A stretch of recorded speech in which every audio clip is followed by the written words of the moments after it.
Ladies and gentlemen in the chat, how you feeling? I am the MC Johnny Rain. I am once again here with the T.R.A.C. and the historian himself, MC Valiant. We have a very special guest tonight. It is the one and only legendary AK1200. If I went through the accolades, we would have no time to talk. So I need to everybody say what's up, what's good. Good to see you. Happy quarantine. Whatever that is. Yeah. And if everybody sounds good in the chat, how I sound in the chat, sound off. Valiant, everybody ready to talk. Hello there. How you doing? Yeah, I know. I'm talking. You're talking. I'm talking. Check 1, 2. I hear you. We are talking. My video feed for you guys. So We're all talking. but whatever. It's all right. I don't need to hear you. There is a weird delay going on with my thing, but you say the chat says everybody says sound good, so We'll make it work. who cares what it looks like? As long as it sounds good, you can put it on in the background and do some. I'm not even gonna look at some late night cleaning. Yeah, everybody looks good, man. I'm just doing a little outside check right now. Everybody look good on TV right now. Yes, let me. I don't get it. My internet is terrible anyway. It's bad here. Normally you're good though. I don't know what's happening. Yeah, crazy, man. All right, we'll work it out. You know, this is the era now, bro. This is the era. We're gonna be on this mofo for a bit. So Poor old people that can't figure out how to use it. Yeah. I'm always bad luck. After you move the cursor. I got some new headphones. You guys like these? They call me the cooler. I might take them back tomorrow. Anyway, what's good, man? How are y'all? How was your week? How was your if you don't mind me setting it off reil quick, I'll set it off. I don't mind. But get me out of the way, please. So you know, all the stuff that's been going on, it's been rather good for me. You know, personally, you know, the little girl, the wifey, the family. My family, you know, back in New York, everybody's 100% solid. You know, of course, there's the little worries of the numbers going up. And I'm just happy that everybody's smart enough and safe enough on my side to, you know, to know what to do and how to handle up on that. You know what I'm saying? Mm-hmm. You know, I was also happy. This one's for AK. I was also happy to hear that West Palm Beach was the smartest county in Florida. Oh no! We try to live up to the hype, you know. Yeah. But overall, everybody's good. Everybody's happy. A lot of stuff, you know. And I hope everybody who's in right now is just as good as us. And I'm gonna stop there and pass it to my man up in somewhere around T-Dot. Somewhere around T-Dot. You know, it's funny. I actually just posted a throwback flyer from the Toronto show I did with Silver. That was a total fiasco. We didn't even play the show. We ended up back in Buffalo at 4 a.m. Yeah, I was just thinking a lot of Toronto memories today. Yeah, good. I don't know, man. The weather's terrible though. It's been like snowing, raining, and then fog today. Yeah, we've had snow a little bit past couple weeks, a few times. In fact, I'm gonna sound like an old man here, but it's like ruined some of my tulips. Because the frost got my flowers and some of my stuff isn't coming up right because the frost got it a couple times, you know, and then it's all foggy today. So it's a little bit weird, but otherwise, no complaints. You know. I ain't complaining. It's crazy. It's cold out. It's super hot down here. I was going to say, what's cold to you? To me? Yeah. I mean, I don't know. I'm well seasoned. I used to travel often. So, I mean, anything over 80 is getting hot and anything under 40 is getting cold. All right. Well, that's normal. AK, I got to tell you, man. Sorry to laugh. That microphone right now, it totally looks like you got like Rush Limbaugh vibes going on right now. AK Limbaugh over here. AM radio. I'm legit. Head to toe, dog. Rush 1200. Next caller. We're gonna call Rush 1200 for the rest of the show. Coming at you, titties up. Oh no. Oh Everybody man, get your game up, please. for sure, Yeah, man. for sure. AK, how you Good been? to be. How's your week been though, man? I'm good, man. It's good to be live. And it's good to be part of this whole thing you guys got going on, man. Like I said, it Appreciate was called rapper talk. I was gonna come in with my chain. it. I got a fat gold chain and Right. a fur hat. Is that? I was gonna come on I don't have strong, but Some gazelles. yeah, my wife's a reseller, so she buys all this stuff. Got Kangol and oh yeah, dude. Anyhow, things are good, man, and we're staying away from, the majority of Floridians, but yeah, man, I'm enjoying my yard. That's about it. Enjoying that is absolutely my life here. Like literally, I must walk no more than 100 feet outside in the front, and even then, I'm like, oh, somebody come in. I'm running back in the house real quick because I ain't got no time for that right now. I'm like the designated errand boy for my family. I gotta go everywhere for everybody. I do all the movement. I'd rather be me than anybody else, to be honest. Yeah. Me too. I bring my wife most of the along, first or ones and I tag along with her if she beckons me. If you Right. back in, just keep it all stocked. Keep the refrigerator stocked as blood and as long as possible. That's what that's about, man. That's all you can do, right? Yeah, you know what I mean? Everybody happy after that, especially the little one. She's the one that's got to eat the most in the family. So we got to provide and feed and That's right. take it from there. Big salute to y'all, man.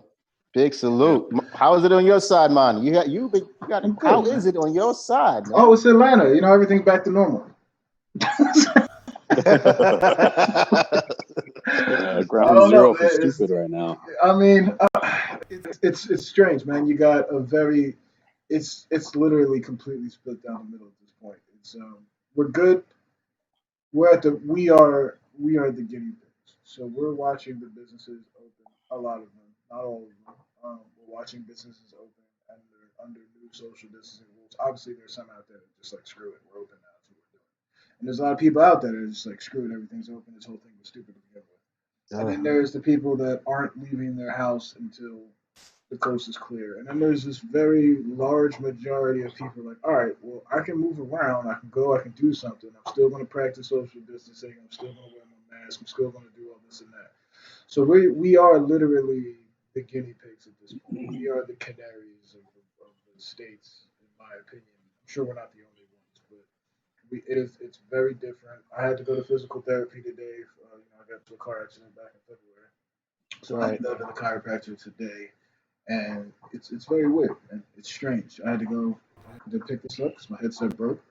And You know what? Yeah, take us through a day of what it looks like on your way to the doctor and when you got to the doctor. traffic is a little up more now. Traffic's down than it normally would be because the employment rate is up, so it's very strange. But say, shut up, MJ. I love MJ to death. MJ's like, I wish I was in the car. You were in the car. MJ was also in the car during the accident. It was terrible. We're not going to dwell on that right this Right. it still hurts literally. Anyway, so uh, driving to the chiropractor today, traffic's up a little more than normal. The people are out. I do all the grocery shopping, so we've now got the things where I don't know who's been out and who's done what. I do all the grocery shopping. So there's plastic barriers between all the cashiers. You can only go up certain aisles and down certain aisles, so there's traffic like that. We like to shop at Whole Foods because they're literally doing clickers at the door to see who can go in and how many times, and they will social distance you outside, 6 feet apart before they let you in. There's a lot of that going on. So at the same time, that's the people who are doing it right. There are other places where it's just like crowds of people just doing whatever they please and whatever about that. I'm not going to. We've talked for 4 weeks about how I feel about that situation. Prime example, when I went to Best Buy to do curbside pickup for this stuff today. And we do that with a lot of takeout too. Wow, Best Buy does curbside pickup now? You have to call by appointment. A lot of places do. You have to set up an Wow. appointment, and when you step out, when you meet up, you pull up, and they will literally put your item in the back of the car without even talking to you. They just literally check your ID, and that's it. That's the move. Oh wow. Yeah, it's the whole thing. They don't let anybody in the store. It's blocked off. A lot of places are doing that, especially small restaurants. I mean, my wife and I have been in the restaurant industry for very long. Her for much farther than I, but in the restaurant industry for a long time. So we like to support our local restaurants, especially here in Buckhead. So a lot of them have been doing that as well. Like you know, everything's takeout, everything's curbside pickup to maintain the business. And like you just call them ahead of time. You set up the order, let them know when you're gonna come by. You pull up. There's a person outside with a walkie-talkie. They drop it off in your trunk and keep it moving. Mm. So, but again, those are the people who are doing it right, or under these circumstances, should I say? Um, but yeah, moving around is weird, especially for me, because I'm super masked up, hoodie, gloves, like the whole nine. You know what I mean? Like I'm not trying to be the one, and it's rough. It's rough knowing that it's attacking anybody. Rest in peace to all the people we've lost and to our Yeah, families, yeah. our I'm finding friends. out massive It's heads, even on my side. it's A hit few other heads close. lost some people close to them and all that. So it's going down still. I Yeah, mean, it's hit close home to here in Atlanta. A lot of Atlanta ATLians knew him more than I did, but rest in peace, big boy. I oh, have to send a shout out to that. So, not the whoa, whoa, not, which not, not, big boy? not the rapper. Wait, No, what? Oh, all right. I was like, very wait a minute. relax. Okay. But just as beloved, and it was a very really good dude who had nothing but positive smiles anytime I've interacted with him. Like I said, I didn't know as well as much as everybody else did, but I know Atlanta embraced him fully, and a lot of my friends have known him since the beginning of time. So I didn't want to put that out there. Like I said, if I could play outstanding like Joe Budden did to keep the positivity rolling, I would. But salute to all the first responders and everybody on the front lines, essential workers. As A we do every thousand. podcast, we just wanted to put that out there. So it is close. So that's what the point of that is. It's weird how much things are moving and progressing while we're still dealing with the spike here, and things are going up. There's no phase. There's no nothing. Um, it's very strange. Cats are talking. Venues are talking about opening up in July, which is crazy. Wow. So That's we'll proud. see, Proud. man. We'll see. We'll see. I don't know what's happening. I don't know how to call it anymore. I saw my brother Danny United on Twitter today and was like, having these spins of what we are, what we're doing right now. Like, and honestly, we're at that point. Like, we don't even know anymore. And I'm tired of stressing about it. Honestly, I'm just doing my part on what I know that, or what I feel I'm supposed to be doing. Because again, um, if I'm See, wrong, I look crazy. If you're wrong, people die. So I'm going to stick by that until the very end. There's no way until testings and all that are where I feel they should be. Then I'm going to continue doing what I feel is my part to do to save myself, my family, and my parents, and the people around me. Right. Cheers to It's that. rough. It's interesting. I'll tell you that. Yeah, also real quick, I just want to just mention with the idea that if you want to know if it's working out for some of these states, North Carolina reported 700 new cases within a day or something like that. And that lets you know how easy it is. Things can start back up, even in places that may have not been superly hit. And, like I was telling you earlier today, though, I was fighting the trolls because it seems to be the same repetitive circle of ideas that are all can easily be debunked if you do the right research. And that's all I'm going to say. I'm not going to spend a lot of time killing people. I promise. All I'm saying is whatever it is that you're that strong about and people are against you to a certain degree, maybe just do a little personal due diligence as to what exactly. So if you post something like Dr. Fauci says masks, we don't really need masks. Look at the date of where he said that. If it was prior to the pandemic, then it makes much more sense than it makes now. So don't use something that was before the pandemic as proof to what's going on now during the pandemic. And that's one thing. But, I just want people to be smarter out there. Pretty please. All I'm gonna say, I will say one thing on that subject, and there's two quotes I've took from one from a famous person and one from someone who should be famous.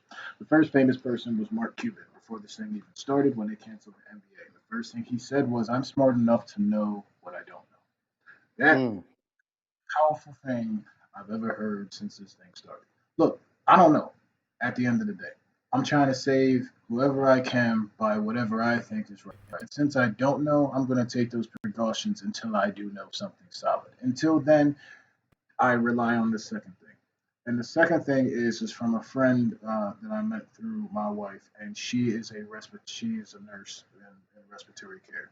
Okay, and she put up a meme. It's not a meme. It's just a straight up thing. And it said, "Unless you can solve this," and it was an equation that I have no idea what it means.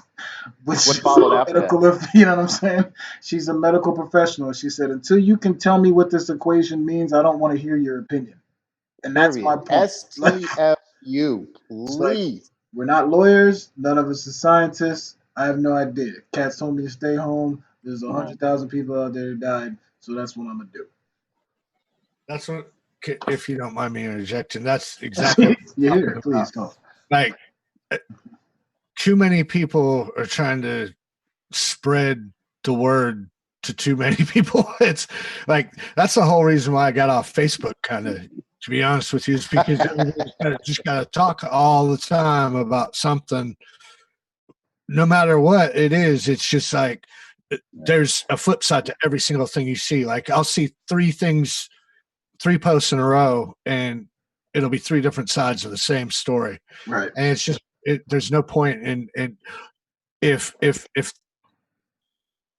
in general, you know what's what. This is a deadly thing, man. Like, if there's people dying and it affects older people, especially, you got to stay away from them. And if you can protect yourself with even just the slightest little cloth, then do that. Like all you're doing is being considerate for other people. It's just we got a whole lot to figure out moving forward. You know what I mean? Absolutely. I just don't understand why people are wasting precious time turning this into a political issue. It's something really simple, like that's because and preferably wear gloves too. That would be nice. But like, turning this whole thing into like a big political issue, it makes no sense to me. Especially because the right wing, fuck all y'all, the right wing. I'm sorry, the right wing seems to be like champing at the bit to make this a big fight, and they have all these other things that are supposedly a much bigger fight to wage. Yet they're making masks like their big issue right now. It just seems very weird. Well, the political aspect, it's twofold. It's both sides. Yeah. I'm sick of both sides. It's a seesaw that balances each other out. I'll be the first to let everybody know. I think both sides are being ridiculous right now, and they're making it a political issue. It's been a political issue. Unfortunately, the few like-minded who aren't controlled by the media, and I'm not going to get into that whole conversation, but you have to understand the hive mind. It is with mob mentality, so to speak. That's just what it's going to be. So because it's literally mob mentality, because they're making it a political issue, right? Everyone else is making it a political issue. That's I laughed the other day when the reporter, who not badgering, I don't really care at the end of the day, because she asked a simple fact. Every day he gets on and says, "We're testing more people than Korea and this person than Mars, all to combine." And I'm like, why is this a contest? Like, who cares? Like, okay, good job. You want a cookie? Like, what are you? And you know what I mean? And she finally asked the question, and everyone berated her like she did something wrong. Like she did something wrong, not seeing the irony in her. I'm like, she just has to feel like, why are we bringing that up? The fact of the matter is, though, is that like not enough people are being tested. Facts. And that's the thing. Like, I mean, I understand that both sides are making this a political issue. However, the right wing of this country is making this a mountain. Like, they're making this a massive deal, and it's far outweighs what the left has been trying to do. For sure, absolutely. I feel like the right wing is literally defying science, and literally even defying their golden boys' words to turn this into an issue. The right wing in this country, I'll say this until the fucking election afterwards. The right wing in this country is pushing for either a civil war or some sort of split of the United States into what they want it to be and what other people who don't want to be, they can go somewhere else. That's what they've been pushing for a long time. United kind of we wish we could stand, just. I divided kind we of wish fall. we could just. I kind of wish we could just give them Texas and Arizona. And like, No, don't give them offense to Texas. I people. love the I love barbecue in Texas. Texas, Yeah, bro. I love No, Texas. Hell no. nah. And I don't dislike Arizona either, but I love Texas. Give them Hey, like the swamp areas, something like that. I don't know. anyway, I let's mean, let's to me, keep at the end of this. the day,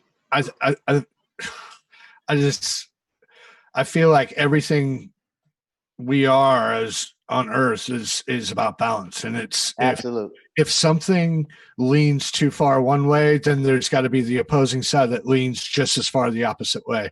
So I think the right and the left are both canceling each other out, and it's just getting, like I said, a seesaw that gets further and further along, and one has to one up the other, Totally. and then it keeps getting higher and higher and higher until it's just out of hand. And right now we're out of hand. Well, yeah. It's two different styles of reckless. You know, who's saving the day? There isn't anybody, because as soon as you get somebody to save the day, there's going to be the people that go against the offensive. I just want, and I don't want to stay on politics too long, but here's the deal. All I want is the messaging to not be reckless. If we're going to open up the country, look, there's not a single person in this chat room watching this now, watching this 2 weeks from now, who's been watching this for a month, who's out there, period, even if you don't hear. There's not a single person in the United States of America who doesn't understand that if we don't do something about the economy soon, this place is going to go to hell in a handbasket really, really quick. We're all very, very much aware of that. And if we'd have stuck to our guns from the very beginning, this transition would have been a lot easier. But my main complaint this entire time is the messaging has been reckless. We have not stuck to one guideline since this thing started. First, it was a hoax. Then we finally locked it down. Then we locked it down, said everyone stay home for 2 weeks. Then 9 days later, it was like, yeah, nah, we good, but wear a mask. 2 days after that, it was like, actually, the masks aren't whatever. Don't worry about the mask. We're going to start a phase thing, but you need to have these guidelines in place before you can start phase 1. 3 days later, Georgia open. And we're like, like what? We haven't followed one single thing since this thing Georgia started. said, "What's a phase 1?" That's why I'm just like, all right, cool. I don't know what to say. And that's why when Danny said it, I was like, right, man, I don't know what to tell y'all. Like, we just, I got a new song coming out tomorrow. Yeah. It's like, I don't know what to tell you. Yeah. You know what I'm saying? Yeah. No, man. Yeah, absolutely. You know, like it's bewildering that the people that we vote and we believe to do the right thing in office from the top to the bottom cannot somehow come together enough to at least make the people good if they're going to bicker. And I think that's like the comfort zone that you're talking about, Amani, is exactly all that's missing from all these conversations. We need the president to be able to make everybody feel good. Yeah. That was done for every other president prior. Yeah. So any big situation. The president has already made it clear, however, the president has already made it clear that he does not want to help states whose governors don't openly and vocally praise his performance. He has said that. Well, that's the problem, and that's the problem. That's been the problem. I mean, he's not going to do anything like that. He's not going to do anything that resembles human empathy ever, and his followers will follow suit because they also don't believe in empathy. This country is being run by people who don't have a best friend and have never been in a fight in their entire life. Oh my God. Okay. Oh my God. If that dude had just one real friend who doesn't even have to be in politics, just someone like somebody like, yo, fam, don't say that. just don't. She asked you a question. Just tell Just her move on. it's fine. It's cool. Yeah, What do you don't have to say to the entertain. American people that are dying right now? That's a stupid question, bro. Don't say that. Just say, you know what I'm saying? All right. This country is being run by a bunch of Mitch McConnell never been in a fist fight. Itch McConnell. these are all people who've never been snuffed before. So like, My God. Anyway. Yeah, we'll leave it at that. One last thing I'll say to the chat room. This ain't really on the politics crazy. Yeah. Just to end it on my side. I swear to God, I'm not opening up. This is my closure. Everybody in the chat room, if you don't know please do the research at the proper places to find out the information. Listen to the right news, read the right papers, all the websites. And if you do know, be patient with those that don't know, because all of them aren't your enemy. Yes, they listen. Anybody that's been on my friends list seen the Say warfare it again. I went through today, but I didn't see it. I don't hear. I was trying my best to not put you in there. My heart was beating so fast. You Y'all don't wanted to. even know. You texted me like, yo, This is some where is it? nonsense. Let me Yeah. get, you know what I'm saying? Tag me in. It's absolutely important for you to debunk what you can for people so they can at least understand. It's not a game of who's right and who's wrong. It's about the truth, and that's it. Whatever people take from it, you at least want them to know that they know something enough to make better decisions. And that's how I'm going to end my part of this whole conversation. Absolutely important to me. All right, let's get to the nitty gritty. AK, who do you not like in the scene? No, I'm just kidding. I Man, I know one person. all right, we're not doing it. All right, I'm just joking. But yo, seriously, like, let's get to the nitty. I don't like. Dave, don't lie on camera. Come on, man, Dave. You could Everybody. have just left it where it was. No, you are. I've faced every single issue that I've ever had. I don't know. I don't know if I have any hidden beef with anybody. No. You can't. I can speculate on who I think you guys would be thinking about, but little does he know. we're all old friends, you know what I mean? And like, exactly. there's business and there's personal, and personal is I'll take a bullet any day. Business, we just don't mix. Right, pretty much. Nothing bad at all. I love that dude. I will say, man, you are since the day I've met you, since before I've known you and heard about you, you've always been someone who keeps your emotions on your sleeve. You're not one to bury anything, or there's no side talk that comes out of you, man. And I've always appreciated that about you. I mean, you've been in this before I got here. When did you start? I started DJing. I learned how to DJ in 1989. But I started way before that with just like mixtapes and the pause button. Oh man, with the big box where you could record on both sides. Oh yeah. So, but I started buying records in 1989, and then I had a record store in like 1991. And then what was the name of the record store? It was called the Hottie Shop, because we used to call tunes hotties. Like, oh, that tune's a hottie. I don't know why. It was a Florida. I was going to say very Florida. I wasn't going to say it, but you said it, so I'm glad we're here. Hey, what can you do, man? I am who I am, and that's why I'm here. You know what I mean? But I had a record store, and then I started doing. I got rid of the record store, and it didn't work out. The record store. It moved on to another. My partner. It was actually a pretty hostile takeover with this guy who, you know what? Let's go over it right now. Okay, It's called the Hottie Shop, right? The Hottie Shop. And I gave it that name, and it was me and this dude Kevin, right? And me and Kevin were cool, super cool, and we went to his mom and we were like, "Yo, can we get this loan to do this record store?" And I started ordering records, and we started getting linked up with this is right when breakbeat music started coming around, and I started ordering breakbeat records, and then I got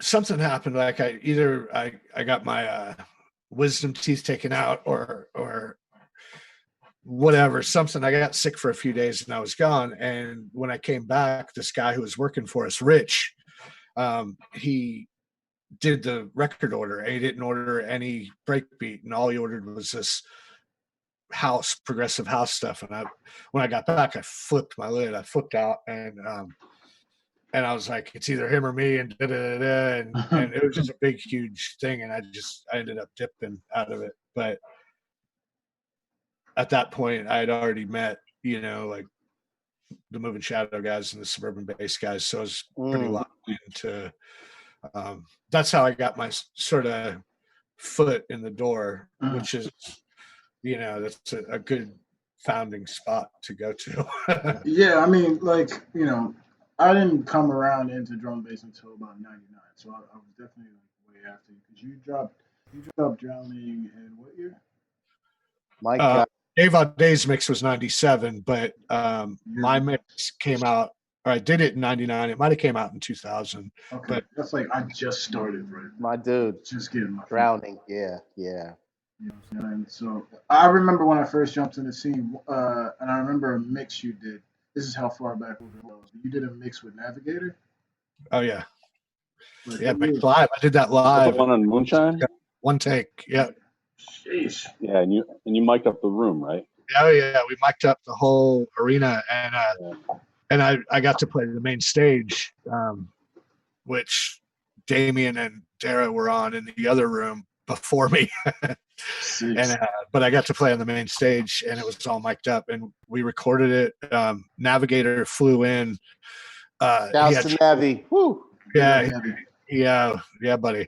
He got in sort of late that night, and he hadn't slept, and he had all these, long connecting flights and stuff like that. So he his voice was done, man. And he went out there and he just like a trooper and just shot it out, boom, boom, boom.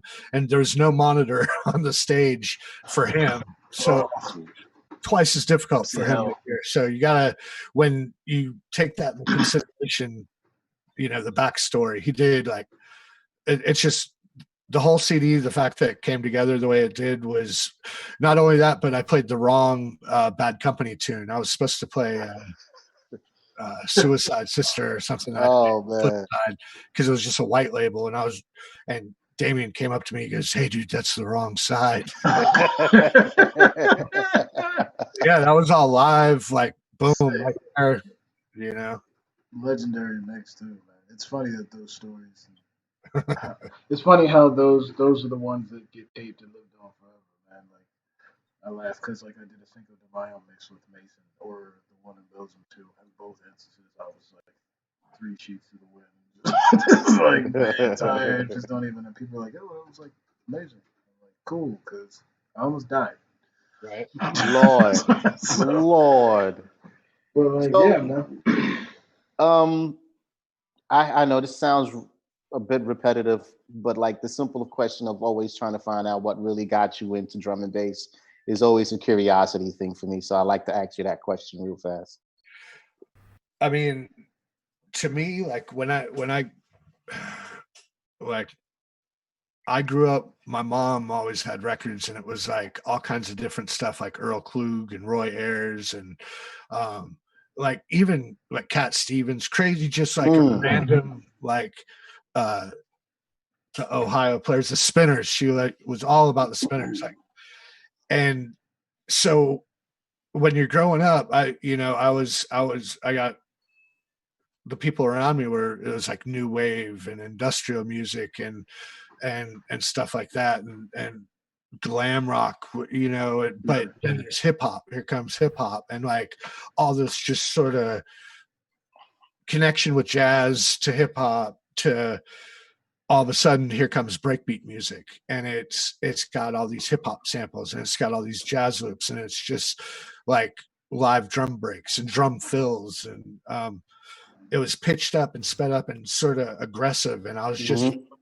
I just instantly connected to it. It just sort of made me feel I mean, I know it's stupid, but it just made me feel like I was in my comfort zone, because that's what everything up to that point had put inside me, and what would it all equal, and that was what it equaled. And that's what it. was sort of like the popular thing in Florida in those early years? Was it just bass music at that time? Yeah, I mean, bass music, Magic Mike. Yeah, Magic. Shouts to Magic Mike. Yo, man, Mike's my boy. Like, big shout to Mike Hampton. You're my dog, dude. Yeah,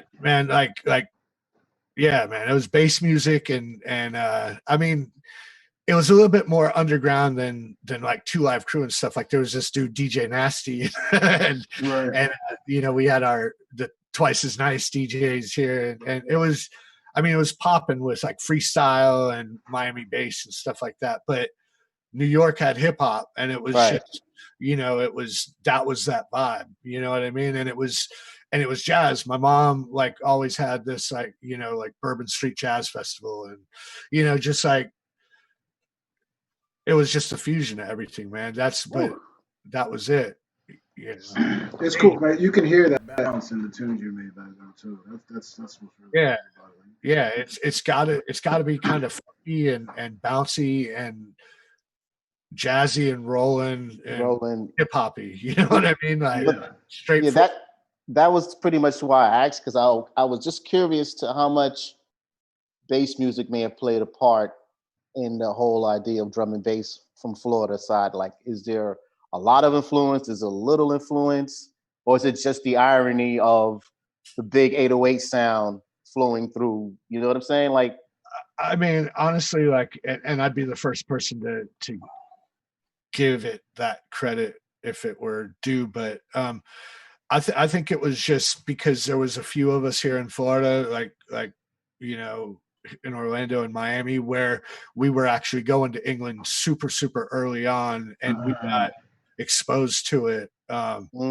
And we were bringing over people. I mean, back as far as '92, we had. I mean, dude, in '95, I had Andy C in Orlando. You know what I mean? And he was 19. Yeah.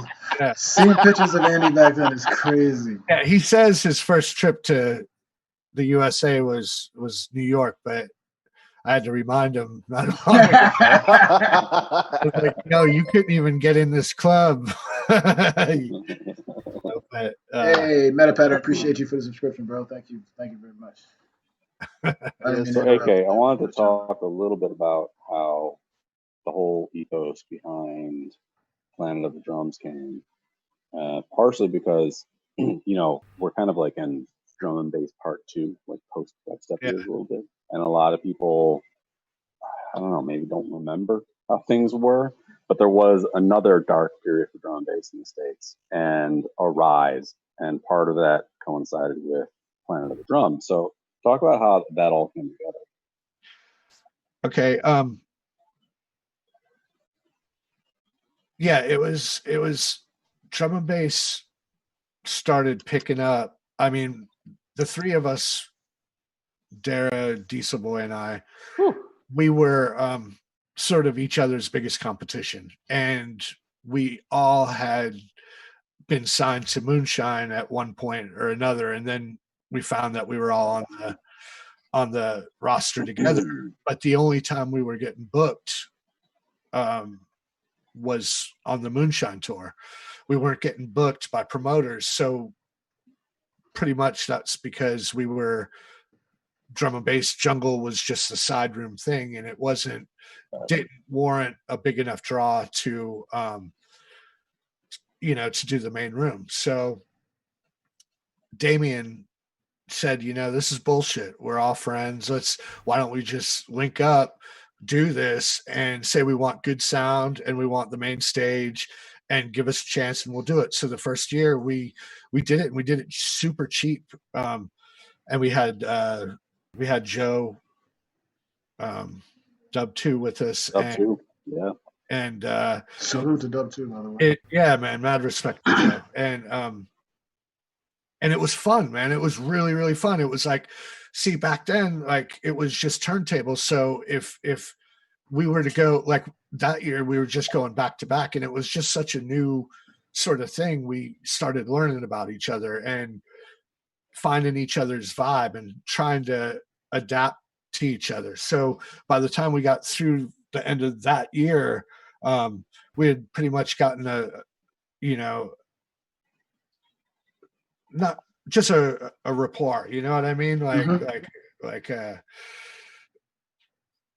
where you could communicate without, yeah. So then the next year, of course, we were going to have Rage, Patrick, and he got held up in Philly customs, and he got turned back. So we got James Messinian at the last minute, literally the last minute, switched all these fights, got it going.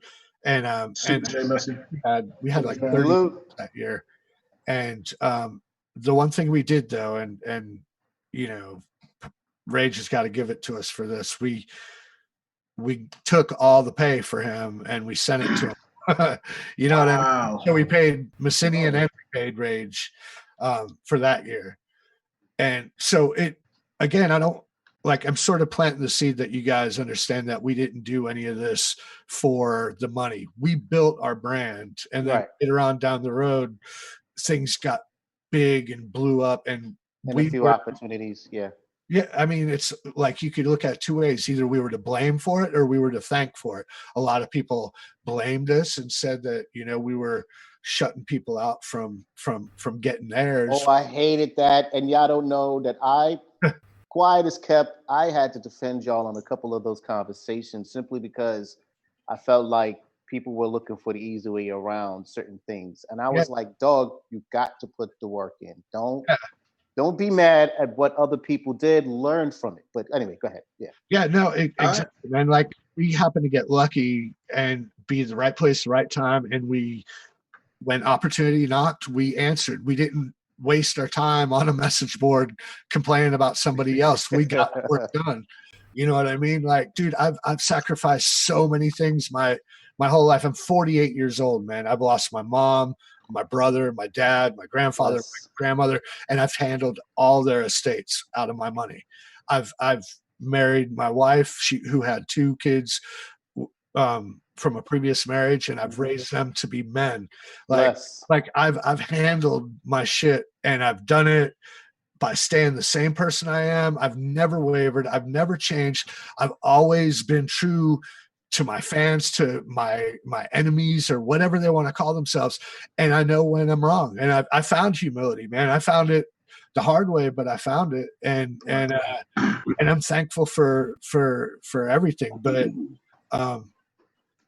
sorry, I just ran off on No. That was a good run. Don't get it that point. To get back to a point that I wanted to talk about, actually, because you're talking about how Planet of the Drums became a bit of a target by people who felt like you were standing in the way, possibly, of some other people's opportunity. And, you know, if you look at the way things have been happening in the UK since the inception of your own base, the competition has been so stacked that the idea of people getting in the way of each other in the United States is laughable in comparison to the situation in the UK. It's funny in the UK. You guys, it's funny that you guys formed the supergroup basically many years before that has become sort of a trend in the UK. But it brings to mind a lot about what's happening in the States. And actually, I was talking to Track about this maybe, I don't know, a week or two ago. The efforts that people are putting forth in the United States, in North America, and how it seems kind of like a lot of people are relying on UK labels, especially, to do the heavy lifting when it comes to promotion, when it comes to growing artists, etc. And you know, there's a bunch of labels, and me and him were talking about a label in particular. I'm not going to say the label, but the labels in the United States seem content to put music out with not a lot of promotion. It seems like there's an unwillingness to really invest in growing American talent. I don't want to say unwillingness, but I don't know if it's a combination of unwillingness and a lack of resources, or I'm not really sure. But I think I know what you're saying. You're saying that people aren't putting enough. No, it seems like there's certain labels that could rise to the occasion. I think the only entity we have in the United States that is close to that is Respect, and they're not a label, but Respect kind of has the cachet and the resources to become a bigger than just a record label type organization, which I think is what the United States in a way needs. We need our own kind of maybe smaller scale version hospital or whatever, something as more than just a label. It's kind of like a destination point and a culmination point for artists in the States. So I kind of want your take. What aren't what isn't being done in the United States that should have started a long time ago. Well, as you said, all the people in the UK right now are joining.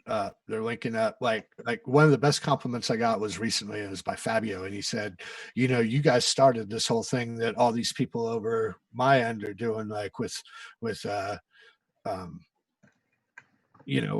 of the Rollers and Problem Central and yeah, like everybody. And to have that sort of, and it was a great compliment. But I think that's true over here even more so, because you really, really need a strong, the biggest punch you can have to break through over here. And it's like you said, it's drum and bass part 2 in America.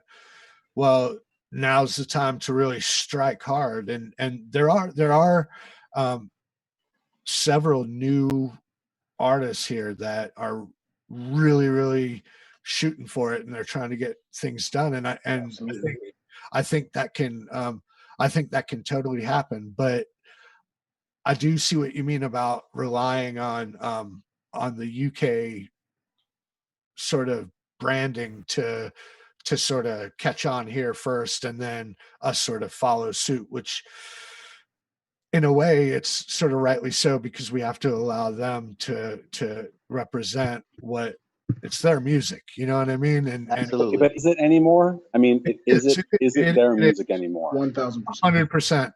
That's why, I mean, like we haven't gotten that far yet, right? Yeah, like I would want to say, I want to agree with Valiant, like, yeah. No, listen, and to make a point, I understand where Valiant's coming from. I do too.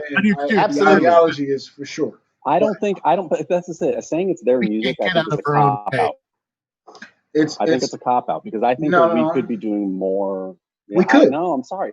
We could. I agree with you. Can and should be doing more to grow artists here. And we should become more self-sufficient. That is your overall point, and that is 1,000. That's 1,000%. But that's also like saying that hip hop didn't come from New York. Like exactly. you can't do that. Like, you know what I'm saying? I didn't say that. I'm just saying. I know you did. I'm saying that's the ideology of it, or the core of it is, no matter where hip hop goes, still New York. Like, you know what I'm saying? Like, it still started there, and then become a bigger thing that is hip hop has built itself. But that's grime. Right. No. That's also. I'm talking about UK hip hop. No, wait. What about UK hip hop? Let's not mix them up. This is. I think I understand what you're saying. You're saying that we should have our own identity as far as drum and bass, or something like that, right? I would identity, yeah, but I think that there needs to be more. I don't want to say investment, because that carries like a monetary. Well, an investment. No, we get you. A bigger investment in American drum and bass, building American artists, and we agree. I don't know, trying to be greater than we are, because I think we have the ability and the capacity to. I just feel like there's a lot of missteps being made, or a lot of lack of steps being made. I'll even. What are you going to do? Have a festival promoter that books an all drum and bass festival here? They're gonna, like, the time's not sort of ready yet. Like, they're gonna lose their ass. I'm not talking about just festival. I mean, it could be something similar.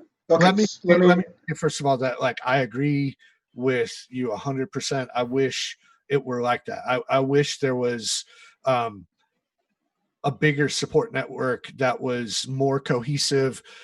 Again, we're so spread out vastly that we don't have the ability to really link up as often as we could and should in order to be that kind of powerhouse when it comes to. See, and this is where I start to disagree and try to find the middle ground between what Valiant and you are saying, is because I do think we do have the capabilities with technology to get this done.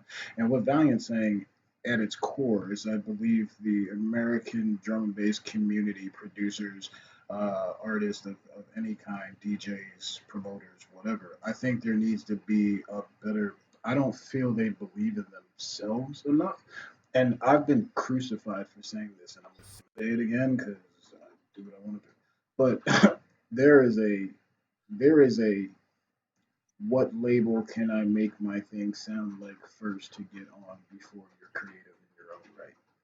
And there are tons of producers out there who make really amazing music and will go make a tune that sounds like Metalheads just to get on Metalheads to get it. Yeah, that's And that's global. that's the part where you like we're like, okay, why don't you just make good tunes? We don't have to. The UK will respect you more so if you just do Right. you, you know what I'm saying, and just put it out and push it. And there are people out there doing that, so I'm not going to say that no one's doing that. I'm just saying for a very long time, that was the think first mentality of I need to make a Ram sounding record to get on Ram to succeed. And it's just like, how do you get out of that? Is I think what Valiant's asking. Yeah, I'll just put it in a really symbolically level. I hope you guys agree. We are the good grass right now. That's our level. Right now, we on the lawn, and we just got the grass to look green and nice compared to what there's an amazing garden across the water with these amazing trees and this amazing landscape that's the sun is hitting it just perfect where you could just lamp.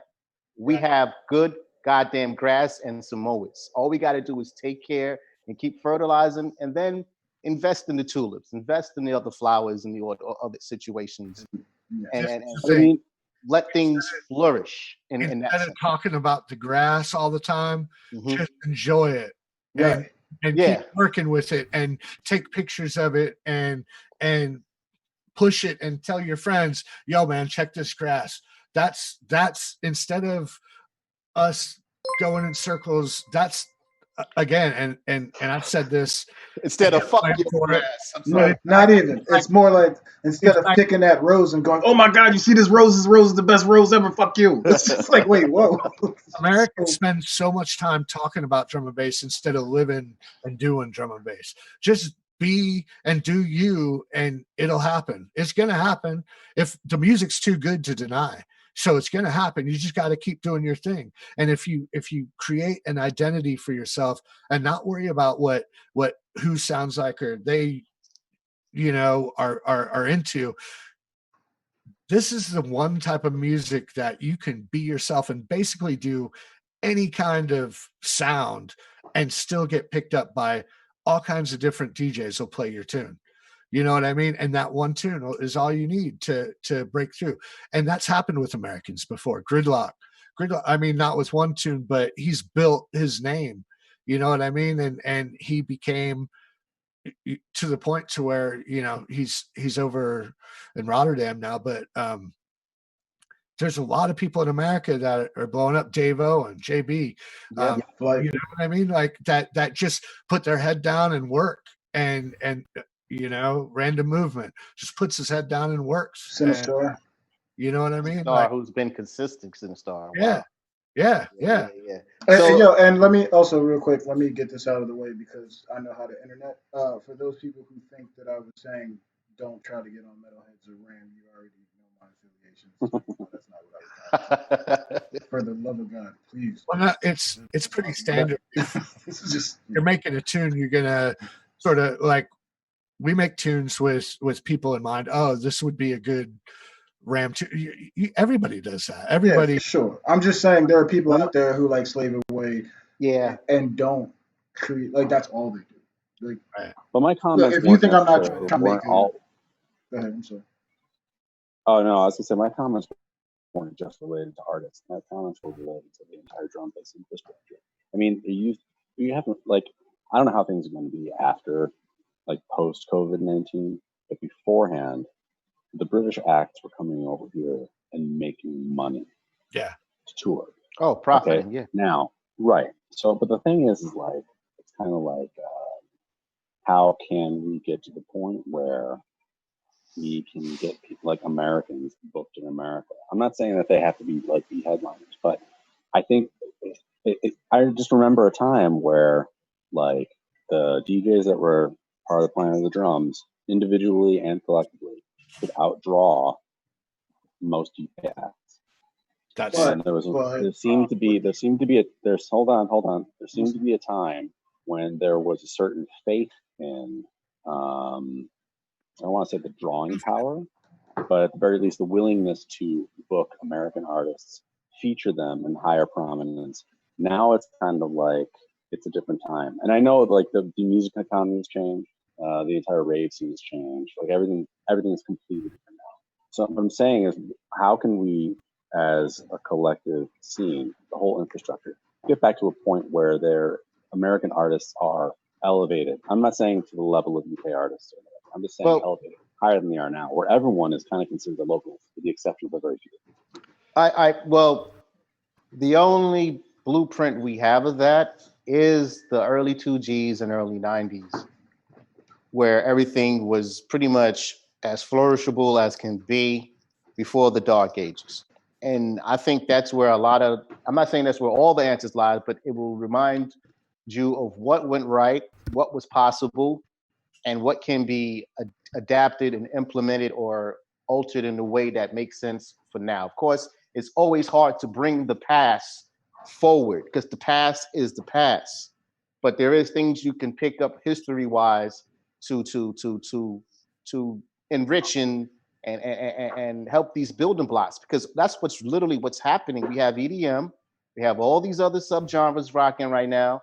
Drum and bass has found a proper wind, and there's a lot of interest and there's a lot of stuff going on. And as leaders, as artists, as lovers, as whatever it is, it's our thing to make sure that we keep things at a really positive and a very presentable level, as much as I could say. You know what I mean? And whatever is presentable to you is what you should do. You know what I mean? You know, I think it's not a really good. It's not a full. It's not like a. It's not like a one answer to it, I guess. You know what I'm saying? There's opinions, and right. like okay, if we can all, if you want my opinion, if we can all agree that after toward the end of our peak as Planet of the Drums, the music itself took a turn to get darker and faster and harder and more aggressive, more metal, less funky. Okay, when that happened and it started getting hard, all these old school promoters were like, wait a second, this reminds me too much of a rock concert. This reminds me too much of a different kind of thing. I'm not about this. And so they sort of distanced themselves. Okay, now if we can agree on that, then we could start to move forward and look to see where it went from there. Where it went from there, to be honest, to be bluntly honest, is there was a whole lot of people making a whole lot of noise, but doing a whole lot of nothing. And that's the truth. That is the truth, man. The message board days, that's all it was. Shit. I'm so glad you're here. And now we got our asses handed to us and said, look, we made dubstep because you guys and all these people left drum and bass and they started making electro house and dubstep and all these other things and beep beep beep pop whoa. And be nice. Hey, look, you want my opinion? This is it. They started doing their thing and it sent a whole new wave of people. Now the good news is that created a whole new generation of fans. The bad news is it created a whole new generation of fans that think drum and bass is so stupid that these people left it to go and start this cool thing. So now, if we can all agree on that, we can get to the next chapter, which is where we're at now. Drum and bass is on the upswing again. And there's all these talents that are amazing and people with creativity, with drive, and it's slowly starting to resonate, and promoters are taking that chance again. They're booking one person here, one person there, two people here, two people there, and it's slowly starting to simmer, just like your brazen short ribs, man. Like it's starting to bump up. All right, and it's gonna happen. It's too good to deny. So if we get, and this is my big cum shot, if we can have a little let can't the man finish. No, I'm laughing at you just slid it in there like it was no big deal. Like, we can have the smallest little side room, and I know this is totally contradicts what we did as Planet of the Drums, but you got to start somewhere. if you let us start small in a little side room at a festival and have a whole festival, whole room dedicated to drum and bass, day, night, 3 days, however many long it is, and you let us have a lineup of drum and bass DJs coming in, eventually people are going to wander into that room. And when they wander into that room, they're going to stay longer and longer each time they come in and out. Let us have the little bit. We've already proven that we'll do it for low dough. And let's talk about money right now, because that was a big thing that people used to chime in about, like, oh no, they're taking everybody's money, so they won't book anybody else. At the height of my, I'll tell you straight up right now, real, at the height of my career, like, not even the height of my career, in 97, 98, I was making $2,500 an hour flat, like plus flight, plus hotel, plus booking fee, plus all that. That's, and for a rave or a festival or whatever it was called back then, it was more. For New Year's Eve, it was double or triple. And hey, Monty, make sure we edit this part out when it's time to replay. All right, good. No That's problem. up to Mark. We're kidding. I'm playing. Okay. And nowadays, it's hard to get $1,000, $1,500. So I've served this scene. I mean, like, been on 36-hour runs. I've really flown to I'll go from Orlando to Portland and back without sleeping and do that show. You know what I mean? And play as well as I can for whatever the cause, because that's the deal. But I've done this since 1997 as my day job. I don't have anything else to fall back on. So this is my career, and anybody else that has worked for the same company since 1997 that's getting paid a third of what they're used to. Like, I mean, I'm not doing this for loot. You know what I mean? I'm like, I mean, I'm gonna, I ain't got much left in me, but I'm giving it all I got, Captain. And that's all I got. just so you say that, right? I just want everybody to know, because he says that doesn't mean he doesn't want to be respected. And that is absolutely part of the whole profit game as well. A lot of us here would do this for free. You know what I'm saying? A lot of us done it for free. A lot of us done probably millions of favors that were beyond us, but we still did it because to this day. Love. You know what I mean? But all of that is all for a reason, and all of that is for the drive and the goal. That's differentiated between everybody you see in the game. Everybody has goals. Everybody has these things, but it's never disingenuous. It's never out to try to get you or now you owe me a favor. It's literally done for the absolute love. And I wish people understand that instead of taking advantage of it. Because there's nothing wrong with acknowledging the fact that different revenue streams, different places are for different things. Okay, if we're doing multiple shows at small venues around the country, and we're just doing it to spread. It's not just about just trying to find a booking, but trying to spread the culture, trying to spread the vibe, trying to spread the knowledge of the thing. And you take less money to do that, right? And then you get these festivals, okay, where you want to be paid just like everyone else. And I know that you're getting paid. I know how much the festivals make, how much they're getting paid. And the part where I start to get weird is people seem to think when you ask for money that you're being disrespectful. And that's a wild thing to think about. It's like, why would you feel that I'm being disrespectful because I want to be paid for what I feel I'm worth, for what I know you're making, for what you're making other people as well, for as long as I've been in the scene, for as long as I've been doing what I've been doing. There's a certain respect level and time and blood, sweat, and tears that I put in it. Plus the simple fact that, like he said, you've done multiple gigs for way under what you're worth. It's not that we complain about it a lot, but we bring it up to people.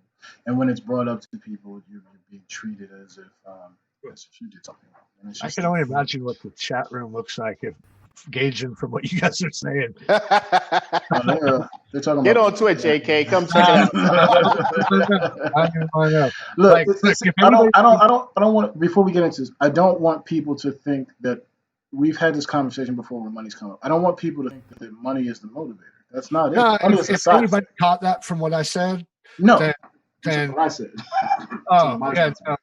like the reason I was talking about money was because it's this is my career, this is my job, this is as good as I've ever got, and anybody out there that thinks what I just rattled off were big numbers for a DJ, go check out what real DJs get. That's my point. That's what I'm saying. People that got more skilled than me, because I've been a DJ a long time. You know what I mean? I'm, you know, this has nothing to do with anybody else's pockets. Look, everybody's out there. Not everybody. There are a lot of people out there hustling hard, and whatever grind works for them, they're getting what they deserve. I don't want to take away from what they're getting. That's not this conversation. Well, the one thing more to say about this whole thing, and this is for everybody. I hate to be the sum it up guy, but here it is. We have so much real estate from east to west. Yeah. We are making up excuses as to why this can't work. It can work. It totally can work. It can go, you know, everywhere, every other genre of music goes, we can go. It's working. And yes, there may be a few holes where people don't know the music, but this is how music is introduced to people, man. Like, this is how it works. This is how people evolve. Like, so like the talk of certain things not happening, it's only hogwash to people who listen to it. You know what I mean? There is a junglist somewhere in Albuquerque. I'm betting one junglist in Albuquerque, New Mexico, somewhere. Yo, we've been there a bunch of times, man. I was gonna say Albuquerque goes in. Albuquerque goes in. Yeah, we made that a tour stop. We drove from Albuquerque to Phoenix. That was, yeah, man. That's Phoenix is another great city. Also, shout out to all those promoters out there who've been losing their ass for years. Like, let's not pretend that that's not a situation either. Well, I need to make that left at Albuquerque and get it over with. God damn it! And that's where we're basically at. Is if promoters can start making money from the DJ, then they'll book the DJ, no matter who he is, she, no matter what style, no matter what, like in terms of drum and bass, whether it's liquid or jump up or. I mean, honestly, for me, I think if it would be real cool, again, like when I was saying about a side stage, it would be real cool if Jump Up played a bigger part in festival world over here, because I think the younger kids. Here's before we even get into it. You know, the newer generation, like I mean, that music pops off over there, man. You know what I mean? The thing we need to stop doing here. I pause because I'm gonna get crucified for this. Like I do every week. They never had me on. Telling you. No, please. This is why I had you on. I need somebody else to back me up. Can we stop with the genre shaming and the subgenre shaming? I don't give a shit if you listen to Noro, Jump Up, Half Step, Do Step, Fish, Fish. Just play fucking drum and bass, man. You know what I'm saying? Like, here's the reason why. And I'll flash back to what Dave said in the beginning of why he got into drum and bass is because it was correct me if I'm wrong, it was a combination of all these things that he grew up on. And so when I got into drum and bass, when I first got into drum and bass, Jump Up was the first thing I listened to. That's what attracted me to the sound. I learned later. I developed my palate to get into the tech step and the metalheads and the intelligent drum and bass and learning the mathematics between the drums and all that. I learned that later. But what got me here in the first place was Jump Up. Aphrodite, for fucking Christ's sakes. Aphrodite. Like, it doesn't get anymore. You know what I mean? Like, that was... And that's that bouncy, vibey stuff. Yeah, man. Like, that... I tell people all the time, it's like, before I knew what bass was, Jungle Bros. Like, that's the shit you were hearing in the movies when I was like, what the hell is this? So when finally somebody played it to me, the snaps popped, and I was like, oh, okay. You know, before you continue that situation, I just want to say that hip-hop, before it was called hip-hop, was considered jungle. People, and it was in a derogative way when people heard hip hop back then. What is this jungle music people are playing? Which is pretty much the UK thing. So not just that, but isn't drum and bass just technically the UK's version of it? Pretty much, long short. And those guys, just so y'all know, we were talking about the whole proving this and proving that a little bit, but like a lot of those guys can't wait to come to like places in the East Coast, like New York, and play a hip hop tune that they loved in the middle of their set. So there is an effect that we have on them as much as they have on us. And that is something that we just need to figure out the balance and make it work for yourselves. Dude, why do you think turntablism is so large in the UK, France, Japan? The core, the five elements of hip hop is alive and well overseas. Like, you know what I'm saying? This is the reason why public enemy, tour over there. Like, it's no problem. Like, all these artists that you might consider over here underground and not doing nothing will go across seas and pop, no problem. They've got a very strong grip on the yesteryear of hip hop, even though, as we've discussed before, I feel that sound is coming back. Thank God.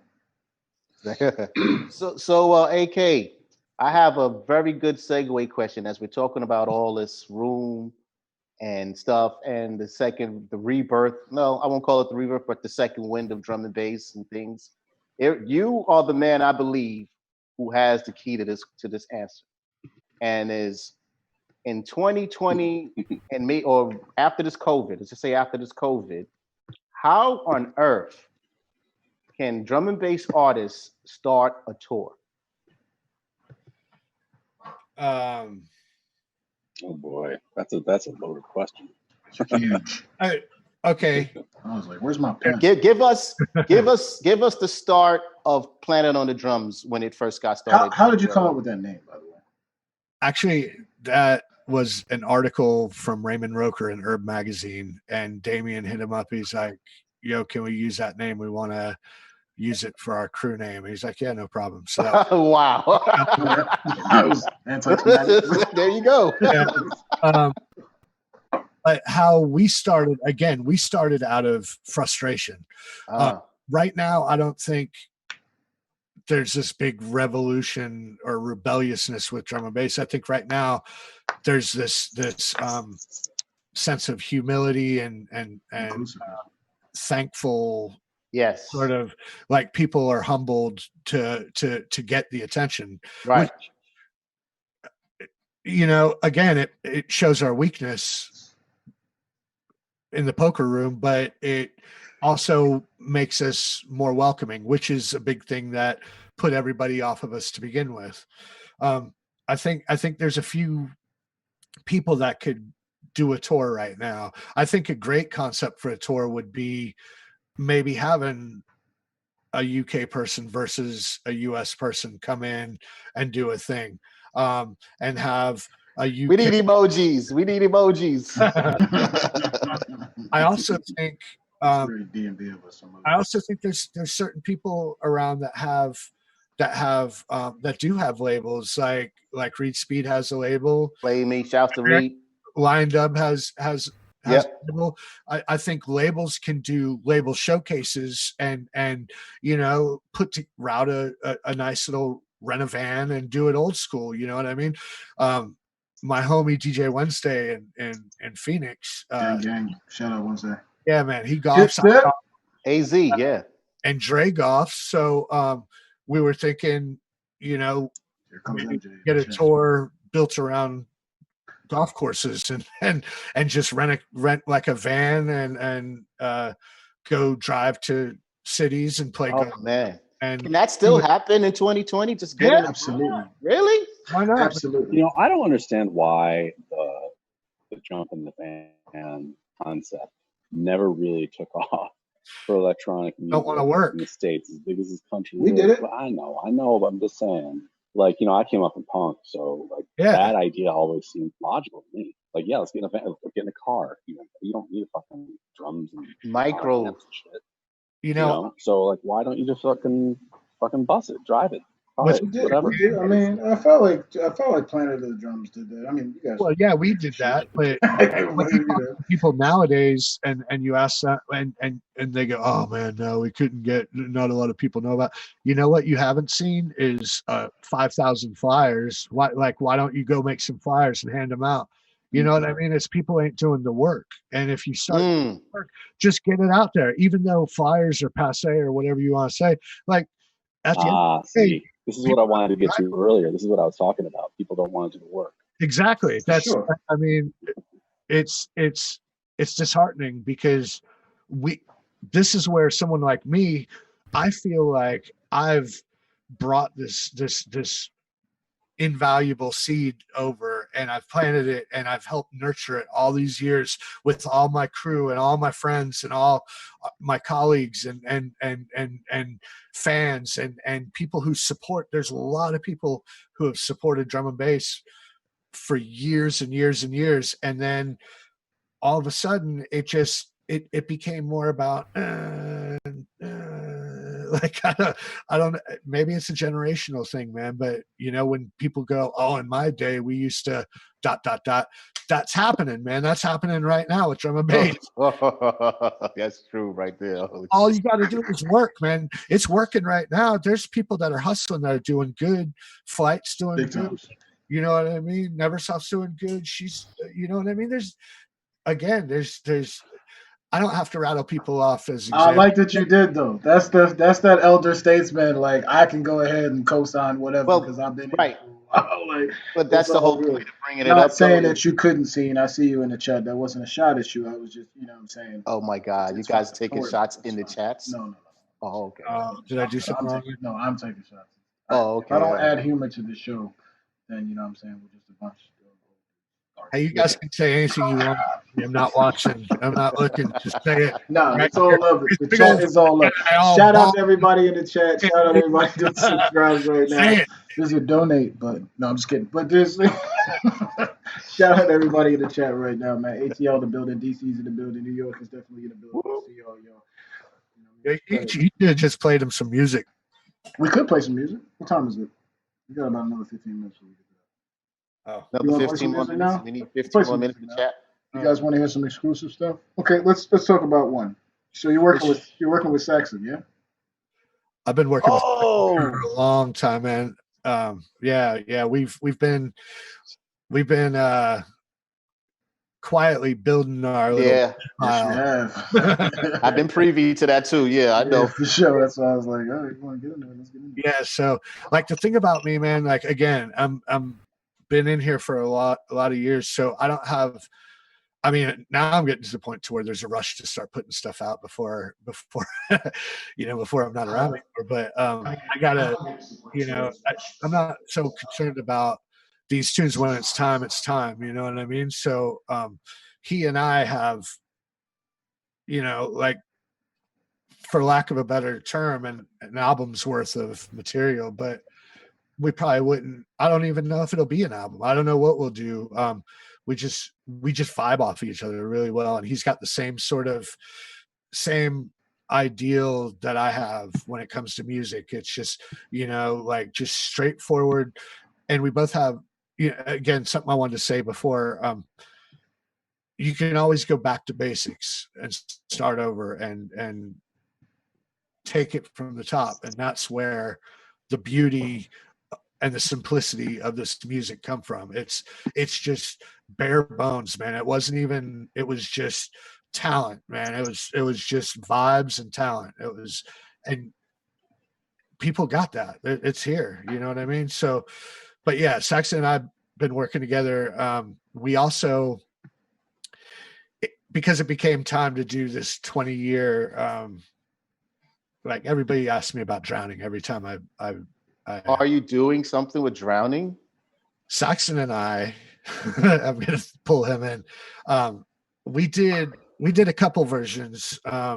We did a side mix, just a dance floor mix that has a little bit of vocal in it, just enough for people to sort of know what it is. But that's kind of because that's the only one I've been playing so far.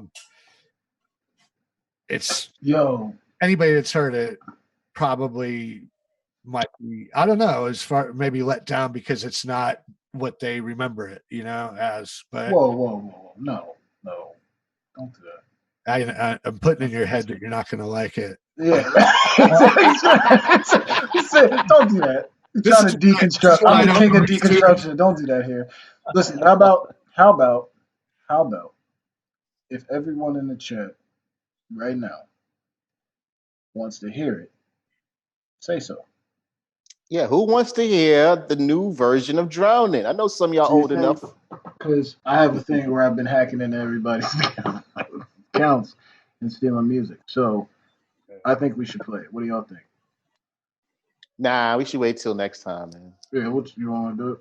We'll have Dave on next week. Nah. Let's see. Do I have it here? Here, man. Chat's blowing up. I got the microphone and everything. All right, let's go. We're gonna chat over it too. So, okay, so this is what we're gonna do. A few moments later. Okay, stop. It's just I'm not even gonna do the fade out. It's too much, Dave. Direct. It's too much. Like that? Hold on, let me walk around.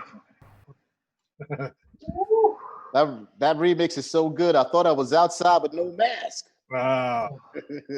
Flattery will get you everywhere. What he's saying is sick. That's a rapper metaphor. Yeah. Alcohol. Anyway, so that's that. Yeah. Deconstructing too. You might not like it. You know what I'm saying?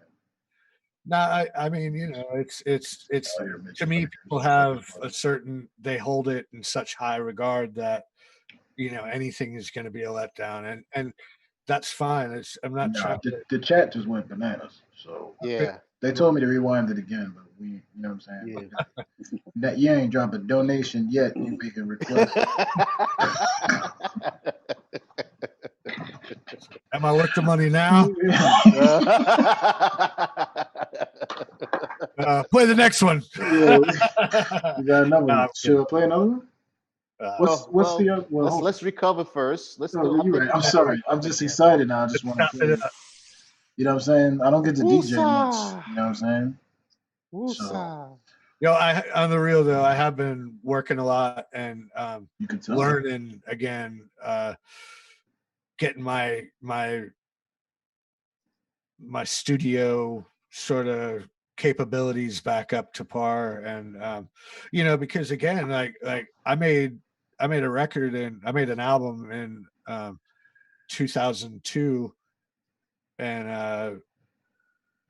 at that time I was totally confident. I mean, I played bass on that record. I like everything, and I was totally confident. But then, as technology sort of, and we go from analog to digital, it was a huge, like, I don't want to sound like a dinosaur, but hardware to software, and like that, you really have to relearn things as you go, and I'm still trying to do it and keep up and learn things and enough to be confident, but it's been fun, man. And again, going back to basics, like that's where my head's at. I'm playing. We lost somebody. Yeah. He wasn't feeling what I was saying. What was he doing? Yeah, that's the tune was too much, and then he can't stay. So, yeah, the tune was too much, and he can't stay. Like, I'm not doing this anymore. I'm talking too much. No. I will say, Ben, you've been at the very forefront of waving the flag for American drum bass since absolutely the day I met you, and since in recent years as well, you've been very persistent in making sure that whenever these US DnB comments come up, that you've been the voice of reason and trying to keep that calm. And I bring that up because I remember I watch you go through stages, and I watch it and I admire it because I did the same thing of always fighting your own demons and trying to growth. And it's a constant progress. Life is a work in progress, just like these tunes, and I'll never stop evolving. I'll own my mistakes. I'll make them every day.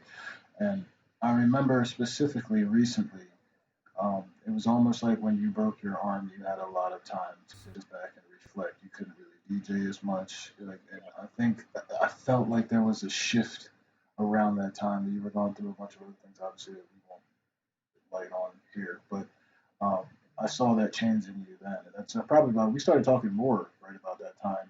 Yeah. So I just wanted to point that out because I felt that shift then. I've seen you producing hard since then. Uh, uh, so I just wanted to Yeah, man. say that as well. Yeah, it's we are all works in progress, and Absolutely. we have sometimes you get put on a well, you get put on a pedestal, and then you realize nothing matters. You know what I mean? Yeah, for sure. And it happens quick, and then like you go through times in your life where you experience great loss and pain, and it's at the end of the day, as long as you could tell yourself that I'm going to wake up tomorrow, and as long as I wake up tomorrow, I'm going to do better than I did today, then you take on a whole new sort of position. And it's like, that's again that you get caught up when you're worried about, as a Everything else species, other than, yep. we haven't been programmed to adapt to this technology as fast as it's come. And what we're hearing, and it was actually Gareth Saxon that pointed this out. It's um that just reminded me of Coming to America. He goes, well, that is not I. Anyway, no, but he said we're all we're seeing is constant headlines, and our brain can't process it fast enough, and we're torn between having an opinion on this or that, and all we know is if we don't oppose something, you know you're either for something or you're against something, and there's no more room for the middle ground. And that's crazy when you think that, like, life is, you want to hold on to that middle ground, like my man said, like the grass is green on the ground. You know what I mean?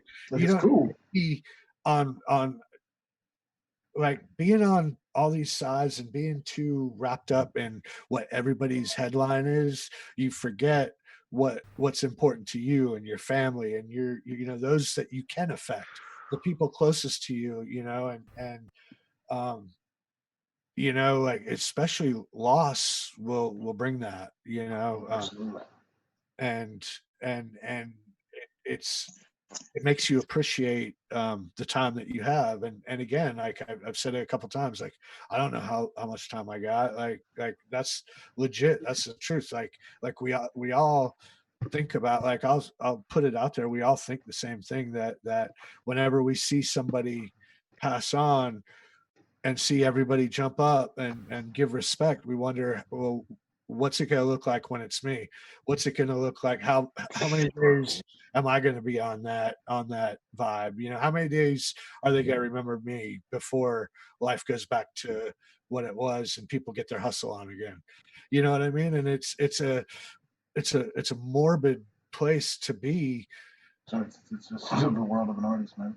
So yeah, exactly. So the best thing I can do is put that out of my mind and not worry about people saying that to anybody. That doesn't make me less sensitive, or it doesn't make me less interested. It just makes me more committed to the life I have with my family, with mine, with what's mine. You know what I mean? Right. And all I could do is be a good person and try to give off good positivity and good advice and guide people and lead by example. And that's me. Amen, man. Straight up. And we love Salute you on for it. that. Salute. Family's foundation, you know what I mean? So if you're considered family, and family goes deeper than blood sometimes. So anybody that can keep your spirits good and knows how to, keep you positive, those are some of the most important people you can have in your life. So I only got respect for something like that, because that's one of Monty's going to touch on this later, but it's one of the things I believe that can help people with a lot of mental issues, along the way and stuff. So this is all important jewels that we're talking right now. I have nothing but love for that right there. What's this other team? There's one thing. It's a remix that I'm working on. It's definitely not finished. Definitely not finished. It's close to finished, but I was asked to do a remix for Volatile Cycle, a tune called "Is What It Is," and my homie's been trying to get me to do a remix for his label for a while, and I got the stems to this a while ago, and I decided to go in on it. But when I went in on it, I thought I wanted to just deconstruct it. Like, it's funny you keep saying deconstruct, but that's what I think it is, because I took everything away from it, and then I just cleaned up the beats, and I changed the bass, and I just let a lot of it breathe. But then I started looking around, and I'm like, you know what? Like, there's no vocal, there's no nothing. So let me go find a mysterious source that I searched, Is What It Is, and found these random videos, and found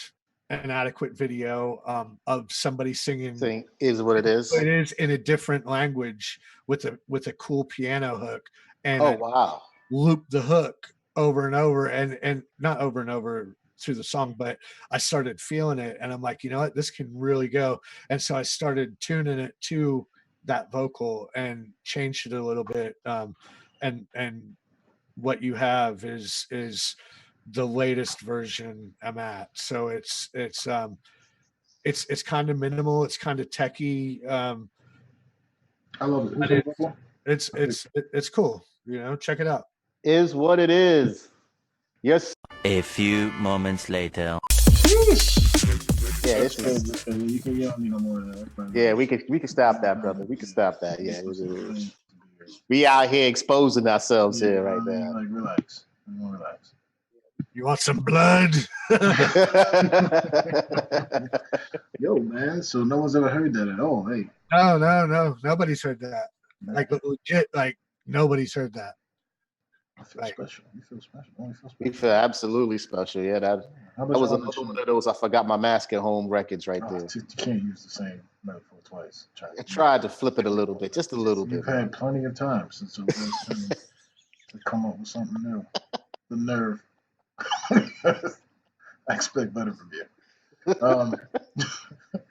Yeah, man, that's dirty, man. It's funny. Well, somebody just said that in the chat. The chat's going crazy once again. Shout out everybody in there. Thank you very much. Since we're here, let me go ahead and yell a bunch of names right now. Since you guys are there, I do like to shout you out a lot. It's grown quite a bit. So let's go. Swift was good. Another TV viewer was good. Was good. Brute, every week I appreciate seeing you. Daddy Doe, my dog. Passive's in here. True Life was good. Passive. Esteric. So what's up? Evo. Feet. Big up. Johnny Good Times. Jay Purcell. I'm over here struggling with screen names like I can't read. And that was some wild shit. Langarage. No, I'm just kidding. US DnB was good. Lieutenant Reed was good. Hey, Mason Gasm is in the house. My family. Mason, what's up? Sure. Also, AK, he said hi earlier, but we was in a conversation and he can wait. Meta Pattern is in here. All my ATL crew. MJ is in here. Lieutenant Reed is up in here. Johnny Good Time, I said, was up in here, and Amanda as well. They do Elevate DnB, which Elevate Crew, Pattern and Thesis. Also, they do Torch DnB, which is down here. Torque, what's up? Obviously, does a bunch of events down here, and we have all been unifying here in Atlanta to try to bigger things. And respect to all y'all for doing that. Yeah, you will be here soon. As soon as we get these streets open, everything will be good. Noble 97 was good. Patrol the Skies Good to see you back here. Control the skies. Rebestino, Stream Elements is not anybody. It's a bot because that's what I'm using. But shout out Stream Elements. You made the shit look pretty, Yo, so that's shout cool. out to Pot. Sugar Bat was good. Virgo, how you feeling? Subs was good. So yeah, I appreciate y'all coming through, man. I appreciate y'all in the chat. It's not over. I just want to shout y'all. Now we just taking a moment to We just appreciate roll out. y'all. That's all I'm saying. So yeah, real AK is another one for you, man. Your relationship with Dara seems to be like you guys are like Batman and Robin, man. Could you go in to how special that whole situation? Wait, hold on. Who's Robin? That's my. But I'll give it. I'll take it. Whatever. Here's my man. He's like he and I have a. It's a tour bond because we were often paired up in hotel rooms where James and Damien would share a room and Dara and I would share a room. All right. And like that's one of the best dudes in the world right there. Like he overcame a lot of stuff that a lot of people might not know. Yeah. And he made his life. You know what I mean? Like that dude, and he's got conviction. He's got character. Like he's the nicest dude. He's the dude that you want to take advice from. Like when it comes to life and it comes to learning a lesson and being fair and being, like he's man. I can't wait to see his little girls grow up to be what they become because they have an amazing father. They got a good dad. For sure. Yes. I love Dara, for sure, man. Yeah, man. We all love Dara, man. Dara's been part of the scene. I remember, I'm going to just give this away. I rocked with him in Virginia before the COVID thing went down. And at the time, there was a lot of back and forth about, is Dara done? I thought he was done. Is he retired? Done. And me and him haven't really gotten a chance to kick it. So when we finally met up in Virginia, I said, I gave him a hug with all this. And I was like, yo, G, let me just ask you a question, man. Are you really quitting? He turned around and said, Track, you'll never get rid of me. And I said, all right, that's all I need to know. You know what I mean? Dara is a legend for sure. Well, he was very specific about quitting. He said he was going to stop being a solo touring. Right. Right. There's levels to it. Exactly. His passion is not new drum and bass. His passion is hardcore and throwback rave stuff. That gets his blood going. And he was a massive record collector through the early days. And I think I don't know how much I'm even.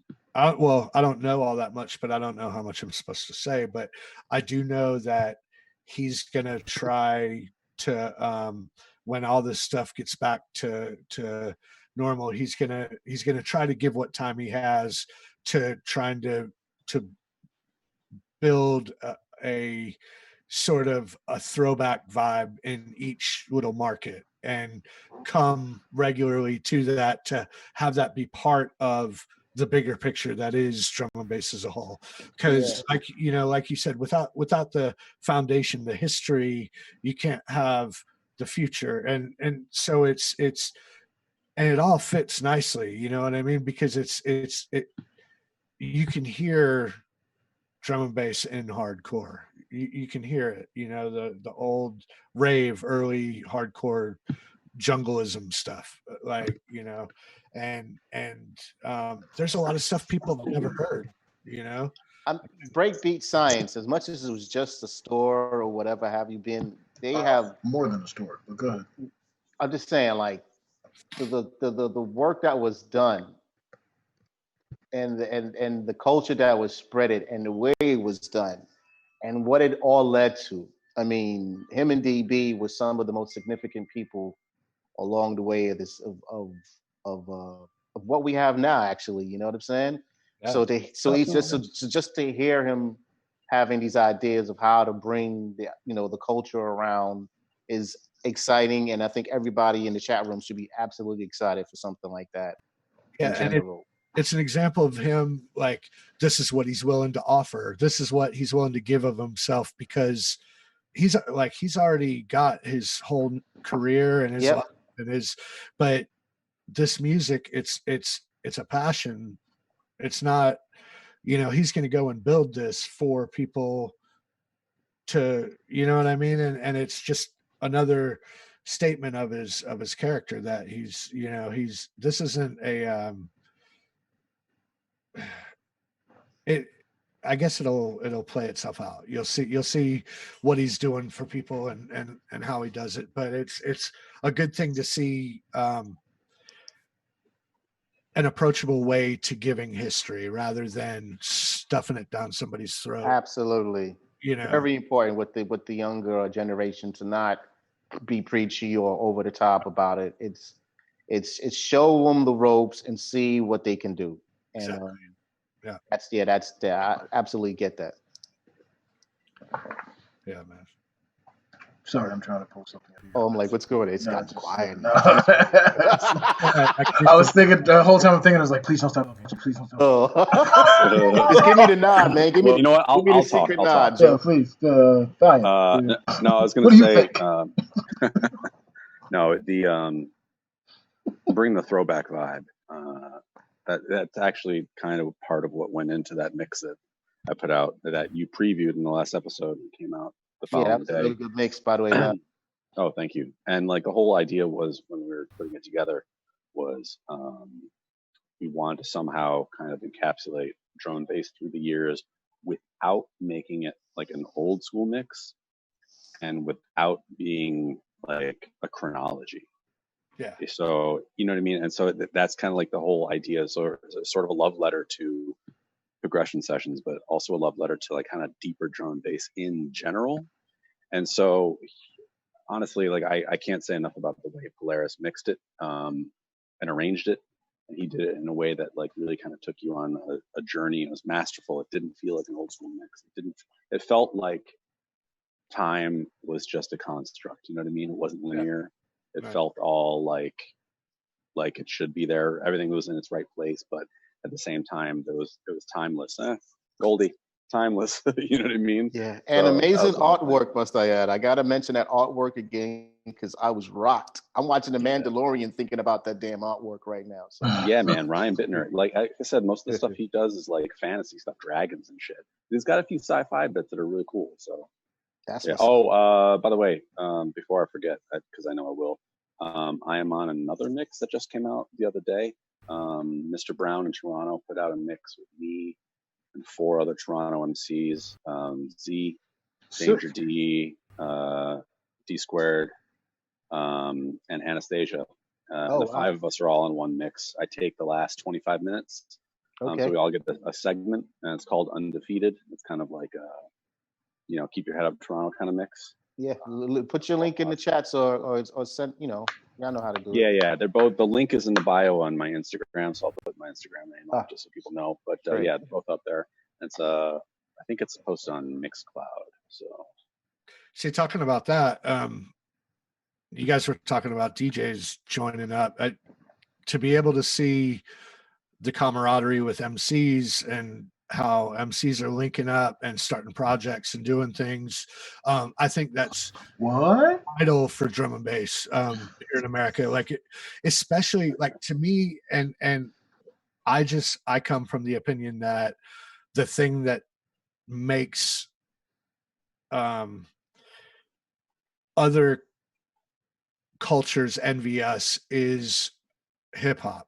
And when you have MCs use hip hop with drum and bass, that makes American drum and bass. Like, that's just the way it is. I can't say it any differently. There's no way to spin it. Like, you can't rattle off one-liners like talking about crisps and you know what I mean? Like, they're not going to get it. They're not going to get it. And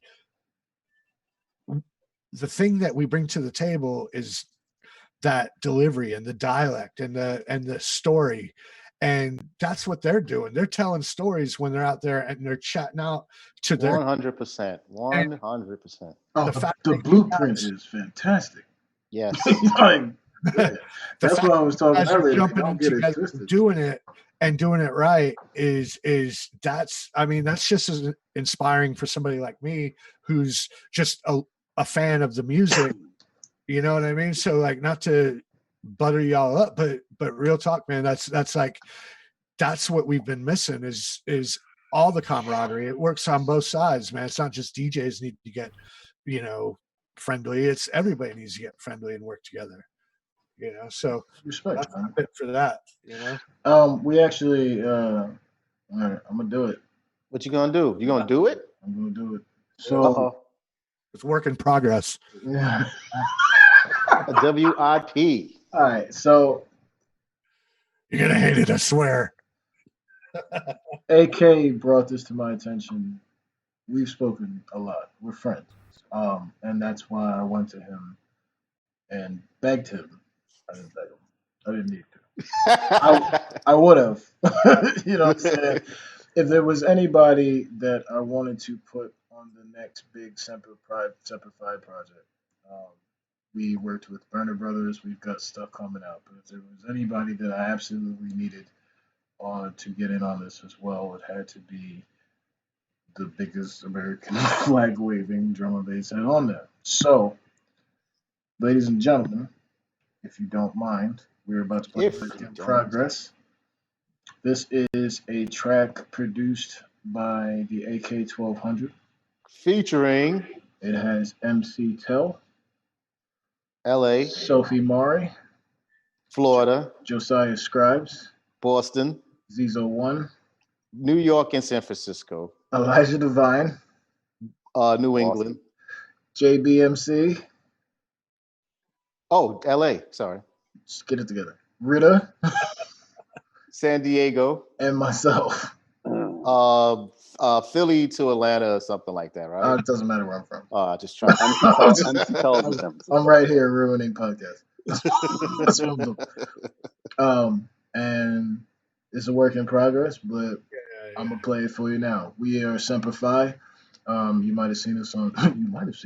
Such tracks called the best known as car bars. Belly Down Car Bars with other MCs. Look, there's a lot of us in this. We've got a whole Discord that we keep private to ourselves. We invite all the MCs to join us. It is a community. We are trying to build something special, which we should have started eons ago, but now is the time. And first of all, I want to thank every MC that has put in on this. It means a lot to myself, Dre. Salute to the whole Semper Fi fam. So, yeah, if you guys want to hear that, then, you know what I'm saying? Maybe I'll just Play it. Let's play it. That's Play a it. long one. find it. Is something wrong? Nah. There is something wrong, of course. I feel like since this pandemic started, all I've been doing is troubleshooting. Yeah, for the record, MC Tell is back in San Francisco now. Oh, all right. Say He what? was in LA for a while, but he moved back. Oh my god. All right. Talk for a second while I figure out where this thing went. Once upon a time. You like that setup so we can sit here? Hey, mama. Best podcast in the world. I could do Elvis singing Led Zeppelin. We could do oh man. I'll find the thing. How come nobody's ever tried to use Freddie Mercury in drum and bass? I think that the clearance issues are probably. Yeah, I don't know that people haven't. Under pressure. Bootlegging, maybe. They've used Under Pressure. Somebody's used. DJ Passive says, "Don't be like Ted Riley right now." A few moments later. That shit is fucking rocking. Special work. I'm doing that. I'm happy that it was made. I'm happy that it came out. So and yeah, it's all kinds of happiness is given here. Yeah, that sucker is tough. This is tough. And this is what we've been doing at Semper Fi. This was the mission from day one. From the second we started doing car bars, we got into a chat to discuss how we were going to get it done. And then the very next thing was, let's make this a thing. We're not a group. It's not even a collective. It's just an understanding that a lot of us have been here for a while. We should have united a long time ago. Let's throw all the old rules out the window that some of us jumped into. And again, just before I'll just put things on myself. You don't even realize that you're playing the politic game, and we don't want to do that anymore. Let's just throw whatever misconceptions have been put on us through years of experience and trying to make it completely out the window. It's not about my solo project or whatever. It's about the simple fact that we have so much diversity now spread across the entire United States that there's no reason why we all can't get together and just make music for the fuck of it, just for the love of it. And then so that's what we did. Set aside whatever we were doing, and the original thing was car bars. We wanted to do car bars, and then when we finished car bars, we would take a couple MCs from each giant project that we did and make separate things. And you'll hear more of that from Burner Brothers. Shout out, y'all in the chat, Patrol the Skies. So Patrol the Skies. Ritta at the end. For those asking. Ritta sounded amazing on the. Ritta came in there and did something completely different. That's why it was nice to put him at the end there and really let him have his own space with it. So we did that, and then I hit AK immediately. So a similar vibe to car bars, but AK and I both talked it. We didn't want to just make a mix with random things. Let's make one long tune. And then he sent us the skeleton. It was very simple. It was very whatever. We made sure that everybody dove in so that he can then go in afterwards and literally sit and craft every single section, particularly to the MCs. And that's my second time hearing it. So y'all's worth it. You know what I'm saying? So shout out to that man right there. We really appreciate you going in on that. It's not done yet. It ain't done yet, man. I got more for you. So I can't wait to release that to the world, but I'm glad that we were able to show it here tonight. It was my pleasure, man. I had a blast doing it. There's so much talent. Again, like that right there shows what an MC can do. And it's like it doesn't matter which one you pick, which one you hear, which bar you're listening to. That's hot. You know what I mean? It just is. It's you can't deny something that's good. Period. Absolutely.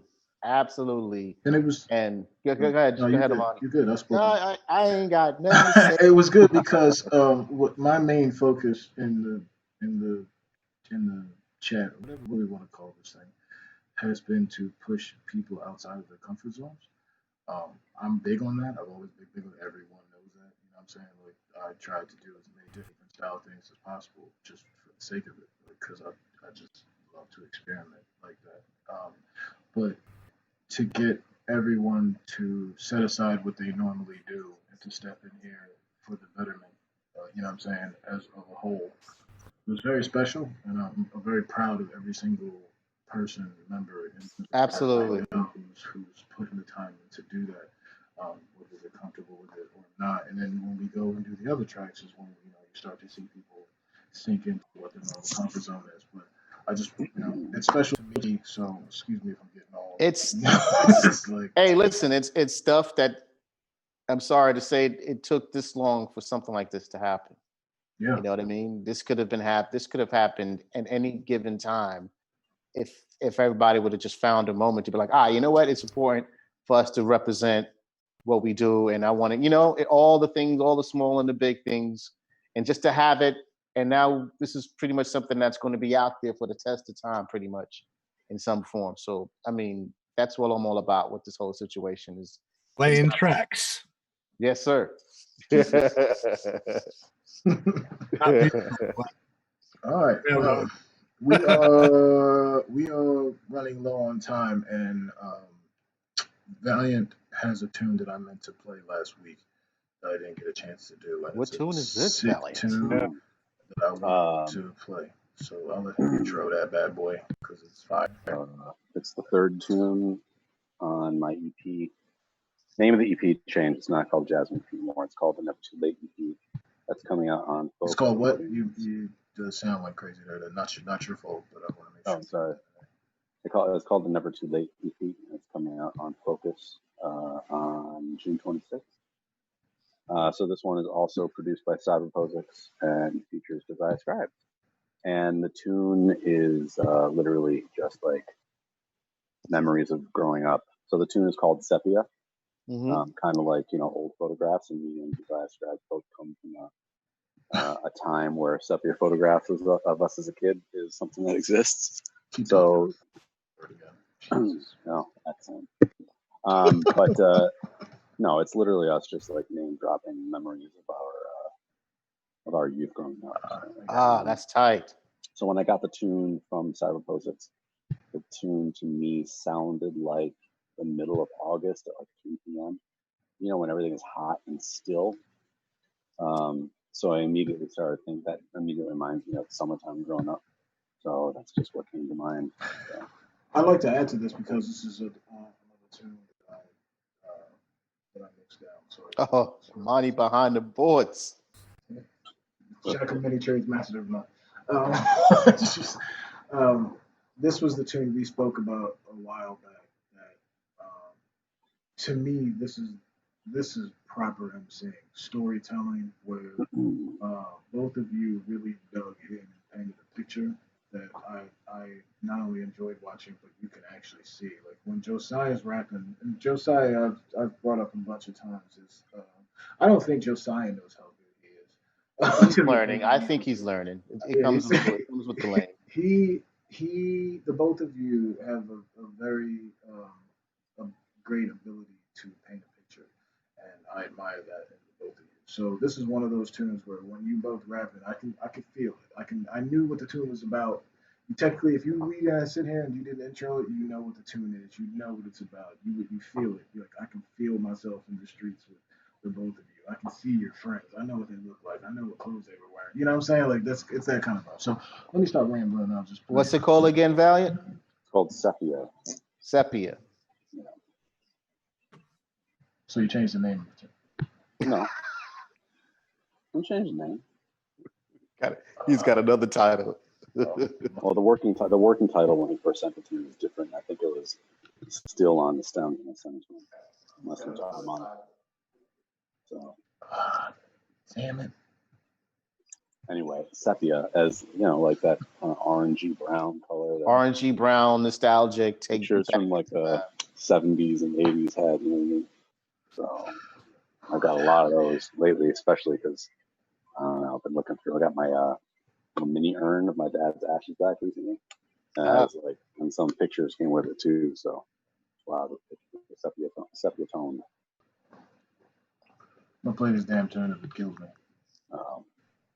Just give us the word, sir. We ready. Yeah, no. Oh, I feel you. So y'all have I feel you. Not very good at this, are you? Look, I screw up every week. This is actually the longest it's taken. You should have a producer doing it. Where's the MJ? You should be doing all this shit. Social Tell the guy with the boom mic to put down the boom mic and play. MJ's downstairs, 7 floors down, just throwing things right now. Why are you screwing this up? No, man, leave it to him. Though. He'll get it done. He will, but, social distancing. Yeah. Social distancing. I love him more than most people, but, he's downstairs. And action. Just give me a sec. All right, just give me something else. There's three. Give it to us live. And then randomly it's going to turn on. Oh, no. I was going to say, never mind. I was going to tell you I got a release date for my remix LP, but then I forgot that he took it back. So never mind. I don't have that release date. Never mind. I forgot. That's coming soon, though. It's going to be exciting. Well, that's what's up. I mean, I don't know. Since we on the plug moment, I want to tell everybody that the Step Tune remix will be the first single off the Life and Remixes album that's in the works. Mm-hmm. And the remix was done by the legendary Blaine, Conrad Blaine, for those who remember the Saturdays and years. That's right, baby. And the man's put his touch on what is already, I believe, one of my most favorite songs I've done with Mike and with Adrian. And V is planning and prepping to send it to you guys pretty much really soon. So keep an eye out for that over the days, probably. So, yeah. Sick. So yeah, we'll talk about it later. But there was a little bit of interference going through for some reason, and some people will take a note of that. Hey, sometimes technology is not going to work with us. I apologize Yes. on that. So, and we're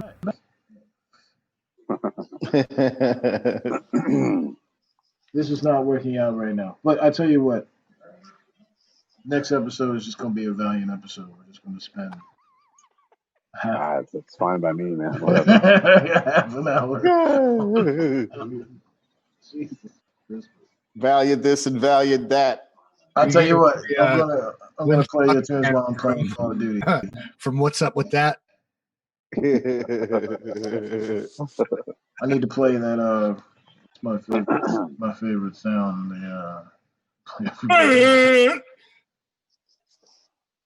Like your favorite sound? Oh God. Hey, what do you think the future lies for the performing artists, Dave? Oh, that's a good question. What do I think the future lies? Yeah. Artists. Man, I can tell you what I would hope that we can get back to normal soon. It's not likely, but I would like to think that I'll get back to something at some point where we can have that closeness. I don't know what it's going to mean. I mean, I don't know how people are going to do it. I don't know. Maybe it's not going to be about that. Maybe it's just going to be, people sharing their art with smaller populations of people at a time. It not being, it being in little pockets like this, like, just like playing music here, you have your group who's listening, and that's the new normal. I mean, I don't know how. For me, man, I don't. All the traveling and being in planes and then getting off and He then performed in some of the most dirtiest places in the world. Yeah, it's I'm not sure, man. I'm feeling that level of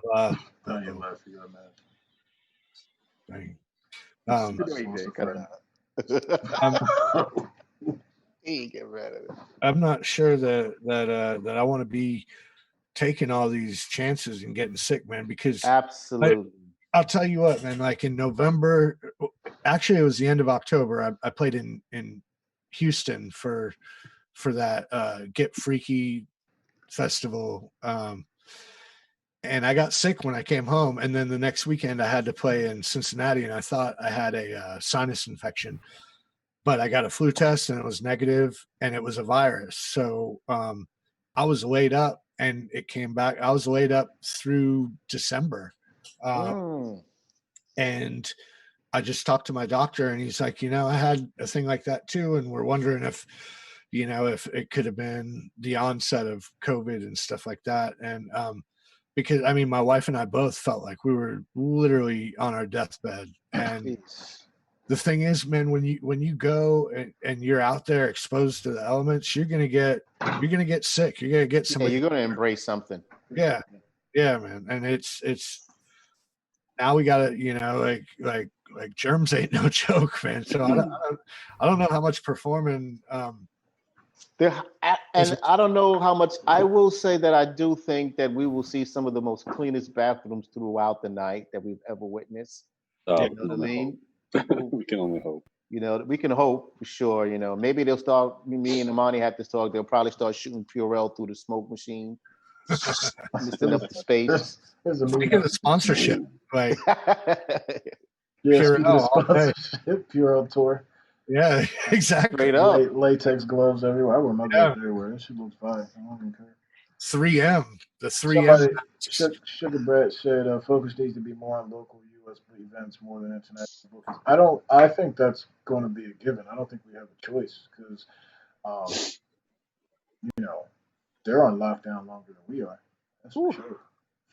And salute to everybody out there. I hope you'll want to speak to a lot of cats. It's a different thing, man. Like just because America decided that the shit's over doesn't mean the rest of the world did. Thinks it's over. Maybe there's a few knuckleheads who want to follow the American. I'm just going to tell you now, if you're from Europe, do not follow us at all. Please don't. No, I mean, it's All bad. we're looking for is Levi jeans and fucking We're gonna find out.